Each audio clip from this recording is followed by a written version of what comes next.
I think Mary should be out to join us in just a second. Yeah. My name is Avery Ash.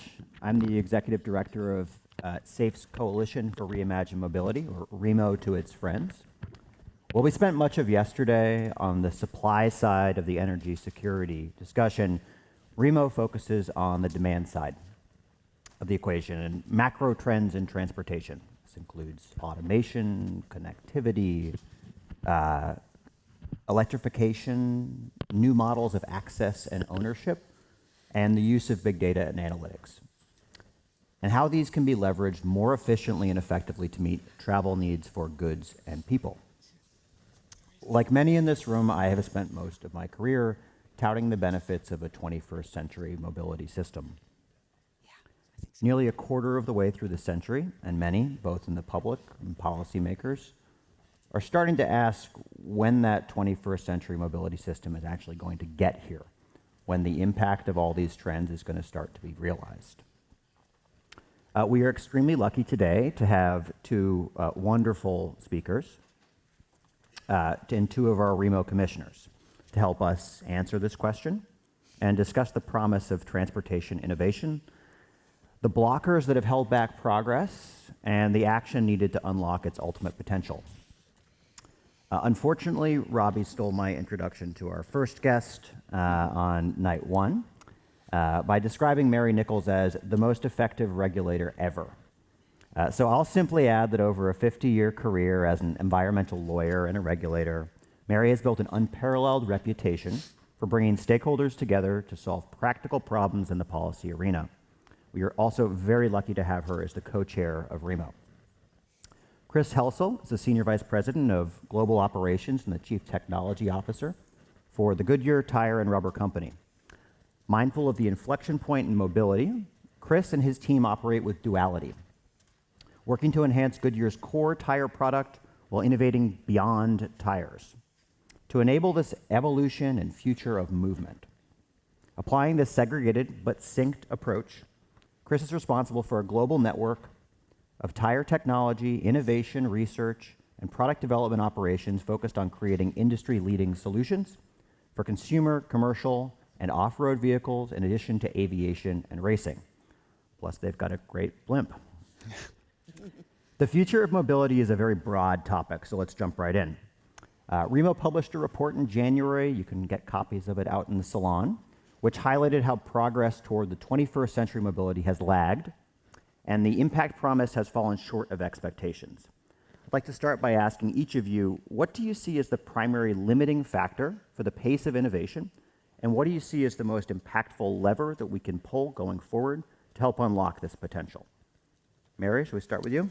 Sure. I'm not going to try to claim to be an expert on technology, having managed to drop the sound equipment on my way into the stage. I apologize for my somewhat tardy arrival this morning, but I do have a long history of having worked in this area and seen how over time fields that we thought were completely different, energy policy, transportation policy, air quality, climate, are converging together. And I think the report sort of lays that out quite nicely. The question is, though, how can we move faster and more effectively towards integrating these fields and coming up with solutions that will be durable and sustainable?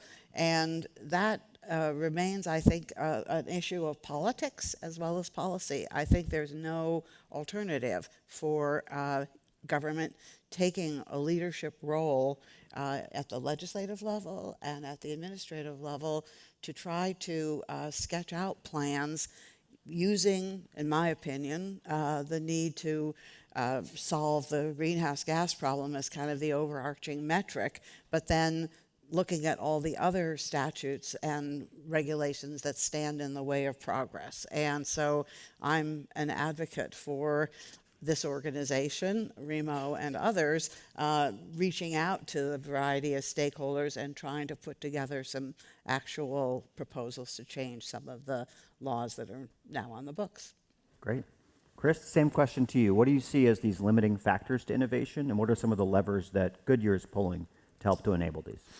Yeah, so my perspective will be completely different. It will be from the tech side. I think if you first have to look at is the expectations we all had. And we may have discounted too much. This is a hardware and a software problem. And a lot of folks who were really leading the charge at first and setting those expectations were software folks. And software is developed in a very different way than hardware.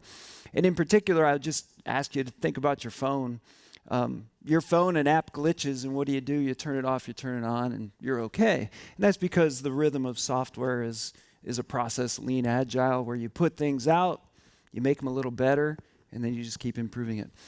Hardware is different, and especially safety-based hardware, if we think of autonomous driving and things like that.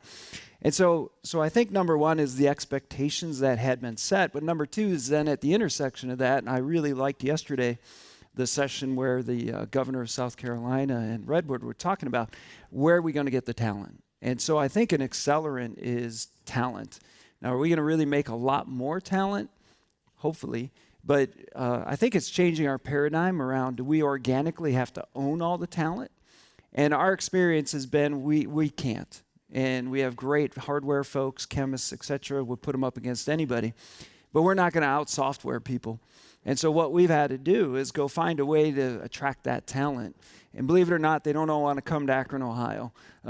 So we went to where they were. We started with 2 folks in 2017 in the Bay Area. And I could say today we've got an innovation center specifically for digital software development, that software side of mobility, of 50 folks. And it's purposely on the West Coast because that's where the universities are, that's where their collaborators are, that's where the other companies are who are trying to make these things happen. So I think I would just say get talent, and the best way to get talent is leverage other people's if you want to do it quicker. Great. So a follow-up question for you. I know looking through the sorts of investments and innovations that Goodyear's been working on, there's a lot of really exciting potential there. We have also seen, though, the regular dynamic that only relying on a cost basis as a mechanism to bring that sort of exciting new innovation to market and to scale those next frontier products leads to them being left on the shelf.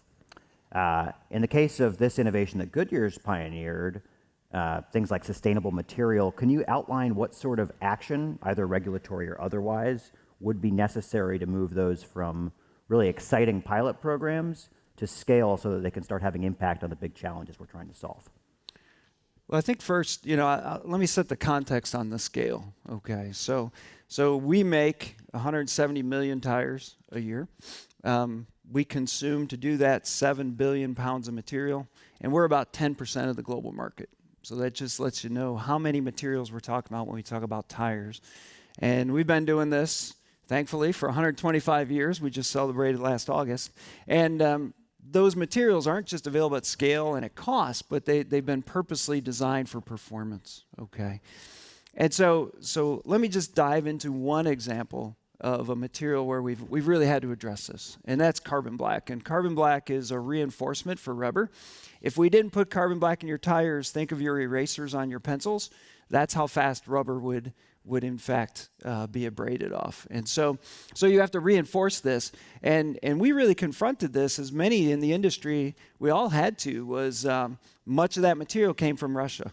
And so when, of course, the Ukraine conflict, et cetera, happened, we had to go find alternative sources. And I saw a real parallel in SAFE's approach when they think about energy. It wasn't just about finding somebody who can make the same thing, but look for people who are trying to do something different. And there we ran across a company called Monolith. And Monolith was a startup who's basically taking the idea of use methane, which at its chemistry, this will be the extent of the technology, I promise, is 1 carbon atom and 4 hydrogen. And they have a process wherein, without having oxygen present, you're able to separate that. So now you could use that carbon directly into the carbon black. And then, of course, you have the free hydrogen for energy. So really exciting technology. They've got their pilot plant in Nebraska. And what I would point to is what really accelerated this is really a push-pull model, is what I would call it. And the push came, they've got $1 billion worth of loans, assuming they can hit all their milestones from the Department of Energy. And then on the pull side was somebody like us committing to, we're going to use that material. And in fact, we even had our first tires sold in market in 2023 using that material. And they're in the process of scaling up more and more. So I think this push-pull, the public-private, and how we can really work together in order to pull some of these things and to really get them to scale. But the scales are big, right, when we want to replace these sustainable materials. And particularly when the scales are that big, the impact becomes big as well. Can you maybe give us a little sense of what sort of impacts can come from that shift to a new innovative technology, be it safety or efficiency or emissions? I mean, I know, being where literally the rubber hits the road for so many vehicles really gives you an outsized ability to have that big impact, and that narrative helps to drive a lot of the kind of excitement around future mobility that we see. Yeah, the things that we're trying to drive overall is efficiency. We do that a lot through our fleet solutions, and on the other side is safety, right? And obviously none of us should be happy with the state of transportation. I thought it's well done in the report, calling out, till everybody, there's no accidents, right? Everybody comes home the same way they left in the vehicle. But when we think about the materials, this is all about emissions and how we're going to go achieve our GHG commitments and the things we've laid out. Now, we've made other ones around sustainable materials, soybean oil instead of petrochemical oil, but we've got many of these proof points that have to happen. You can't just go put a 2050 target out there. Mm-hmm. We have all these interim goals. This is one of those that helps us towards that GHG objectives that we have. That's great. Question for Mary. Yeah. So you've been very successful in your career at leveraging regulatory efforts to drive change in transportation. Can you share with us some lessons from your work that could be applied today to help us break some of the gridlock we're seeing, where regulation can help us unlock this potential of future mobility we keep talking about? Well, the example that we were just that Chris was just discussing here points up the fact that you could have great innovation happening in the tire space. You can get the vehicle manufacturers to adopt those technologies, but somebody's also got to be dealing with what the effects are on the roadways, and that involves government agencies and also involves an existing system which is quite hidebound in its own way in terms of the way that investments are made, where the priorities are. And then when you start to ask, how are we going to deal with the impact of the increased weight of the vehicles that are out there now, suddenly we're in a system where everything is not quite, all the pieces are not quite there that need to be in place. And so I guess I feel that what we've been able to show when we first started working on air quality and later climate change is that you have to set goals, but they need to be done in recognition of the full system that you're trying to deal with. So, for example, in the initial work that we did on climate back in 2007 through 2010, the Air Resources Board was given the task of writing the plan, but we had to take into account all the submissions that came from other agencies that had a piece of the puzzle, primarily the energy agencies that were dealing with where the electricity was going to come from that was going to fuel the electric vehicles that we were trying to bring on, where the transportation sector was going to be able to provide for fueling, the cities, the counties, the ports. It says you can't solve for one piece of the puzzle without bringing the other pieces into the equation. And I think, to the extent that we have been successful with some of these efforts, particularly in terms of cleaning up smog, it was because we had leaders at the political level. We had governors, we had mayors, counties that were willing to go out on the limb and frankly recognize the will of the people, that they wanted healthy air, and so they were willing to put up with some of the temporary obstacles and some of the pushback from different incumbent groups that were upset about one piece or another of this, because the overarching goal was to make the air cleaner, and you could show that there was progress along the way. So this doesn't, it's not a magic wand by any means, but it does just remind us that we have to plan, and we have to set goals that take into account what we learn along the way, and then be prepared to stick to the big goals while being flexible as we learn that sometimes the things we thought were going to be the solution are not the actual solution.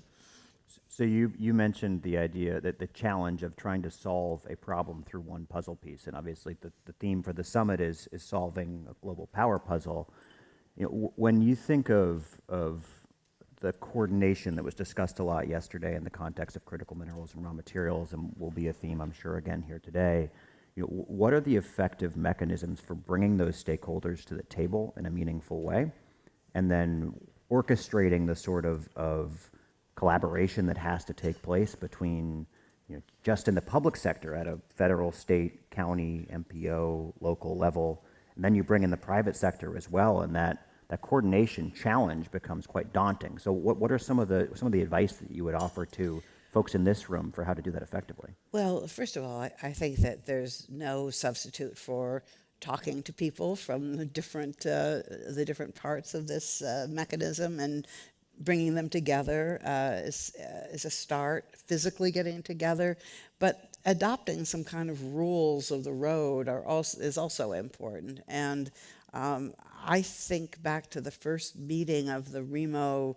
commissioners, when we were literally just meeting each other in many cases, and we had people from different countries and from different sectors, including academia and auto manufacturing and operations of transit and others. And the first person who said, you know, the thing that we really need to change about the way we look at transportation is looking at it from a human perspective. That is, it's not about the system, it's not about the roads, it's not even about the movement of goods. It's about people and what we can do with and for them to make mobility a reality, and not just assume that everybody wants the same thing or that they want to do things the way they always did them.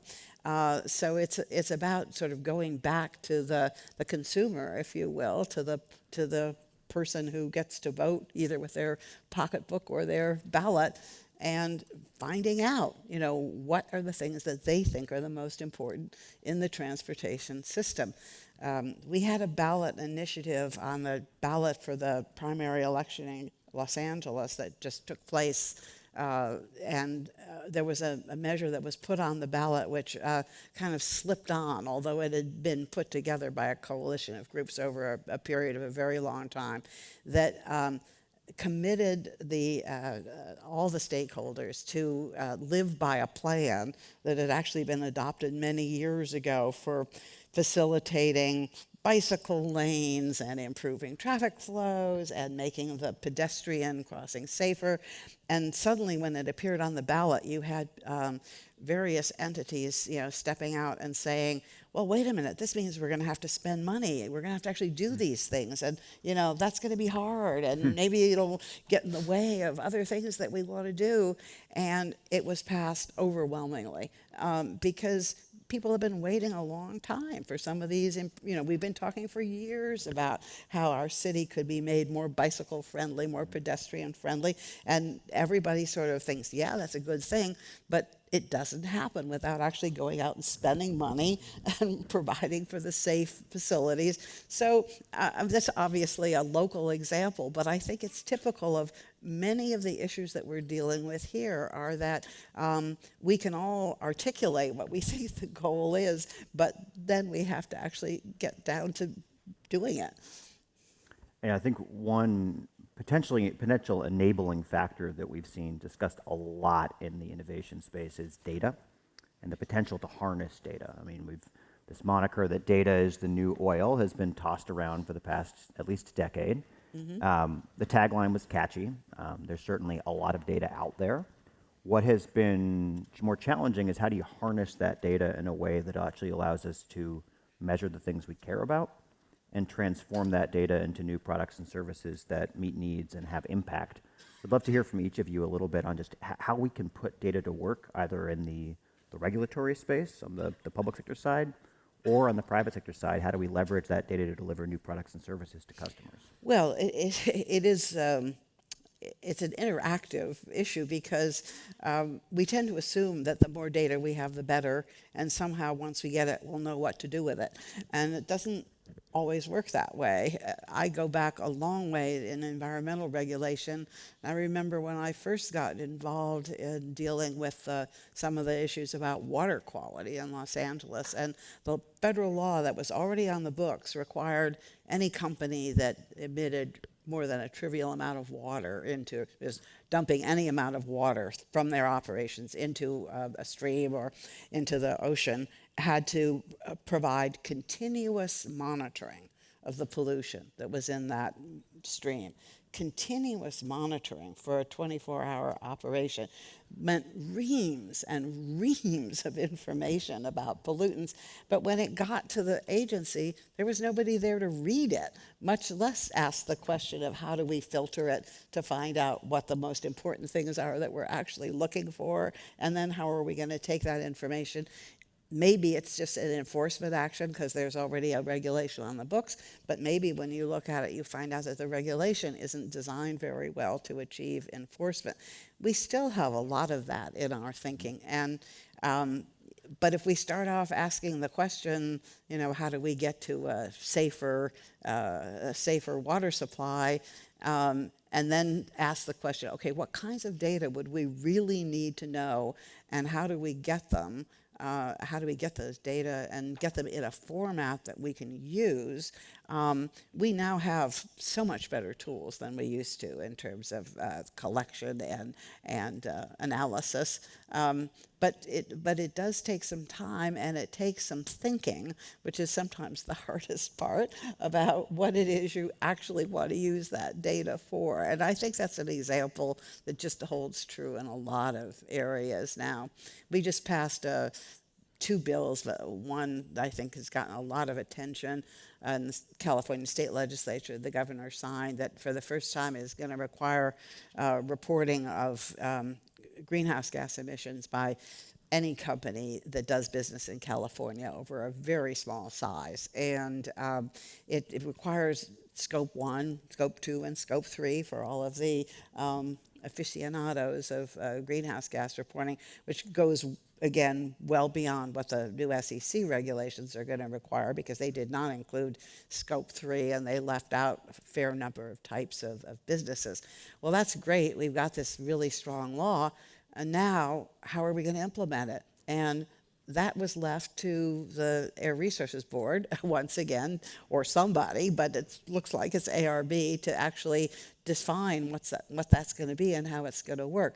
And, of course, we're in a budget crisis at the moment, so we need money to actually get people in there, and we need a process which, the state is experienced and good at dealing with various kinds of industries and taking input and, consolidating it and working with our experts in academia. But this is a big one. This is going to be beyond, I think, anything that's been attempted in terms of the amount of interaction that is going to be required with the financial community, which are probably the most immediately impacted by all of this. So I'm excited about the opportunity, but I also realize that we, the state, is going to be very much out there on the line as the ones who are going to have to think through how this is actually going to work. Otherwise, we'll be stuck with those boxes full of data that nobody knows what to do with. So, Chris, as a CTO, how do you? You must think about data in a very different way. How do you think about data in your job, and then also in how Goodyear might put that data to use? Yeah, I'll probably take it in terms of the data around the vehicle. We've introduced some intelligence around the tire, so the tire isn't simply we'll call it dumb product that's passive. It's an active component in the system. And because we're the only thing that touches the road, we actually have a lot of insights that are pretty important to driving. And especially when you take people out, we think we're bad drivers, but there are a lot of important jobs we do. We can really sense over years of doing this what's happening through the wheel or through our bodies in the seat, feet on pedals. Am I under control or aren't I? And so we're doing things like being able to monitor at that interface, what's the friction, which tells you how fast you can take a corner. And I know coming up this morning we're going to have Gaddick. Gaddick is somebody we invested in through our corporate venture fund.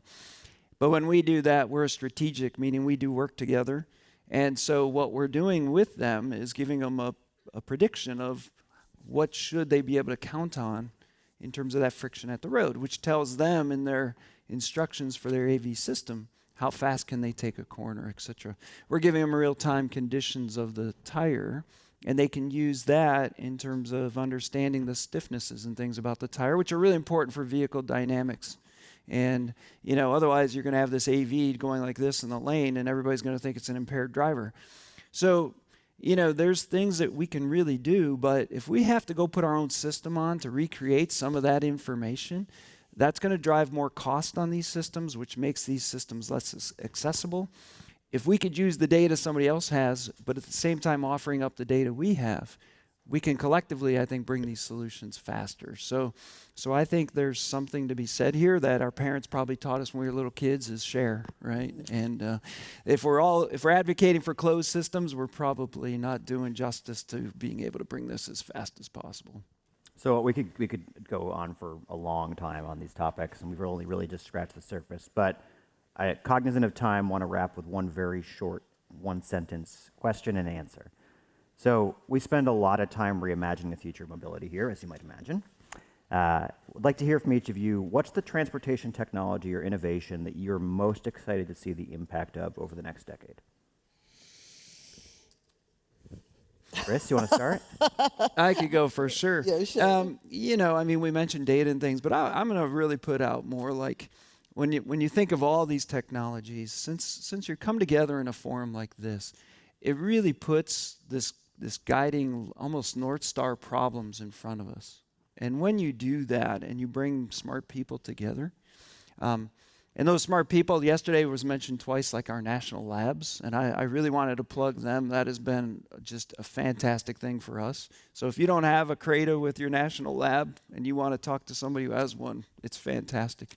But when we have that compelling vision, a commitment to collaborate and how we're going to really solve these problems. If we're going to really make progress, and I think over the next 10 years, there's a realization of that. There's a compelling urgency. I think yesterday laid out a lot of the urgency around solving these problems. And so when there's will, smart people, point them in the right direction, I think it's just this collaboration around it that excites me the most. Yeah, I would agree with that. I would probably push in the direction of more thought going into how we integrate the need that we already see for more electricity, more renewable electricity, and reinventing or rebuilding our cities to be looking at how we can make the local grids more efficient, more effective, and improve the overall quality of people's lives and experience by doing that. So it's really integrating more of the housing, urban planning, and transportation systems together to get the best out of everything for the quality of people's lives. That's great. Thanks. We've got our grid security project coming up soon, so stay tuned. Thank you, Mary. Thank you, Chris. Thank you to our audience. Appreciate it. Thank you.